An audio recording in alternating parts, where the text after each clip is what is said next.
এই বেটা চুপ। তুই আমার এলাকায় এসে আমার সাথে অনেক বাগড়ামদি করেছিস।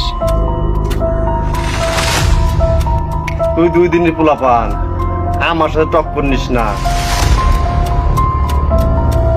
তোরে একদম খায়া ফেলামু। এই পোলাপান, ওরে শেষ করে দে। আমি ভয় পাইছি সোহেল, ভয় পাইছি।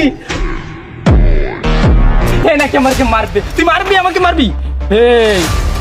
তুই আমার চিনোস না, এলাকায় আমার কথা চলে, বুঝছোস? বেটা তুই আমার গায়ে হাত দিবি? বেটা কলিজা আছে, তুই গায়ে হাত দিবি? আরে ওস্তাদ, আপনাকে কেমনে আর দি? আরে আপনি ওস্তাদ না? তোরে আমার ভাল লাগছে, তোরে আমার ভাল লাগছে। বেটা এটা দেখছোস, ওটার কথা বলিস না, ওটার মুখেই শোন। উস্তাদ আমি আছি, এর মেলা কাহিনী দেখছি, আর ভাল লাগে না। উস্তাদ আমি কি চান্স পাবো? উস্তাদ একবার খালি আপনি বলেন, এই হালারে হান্দায় দি।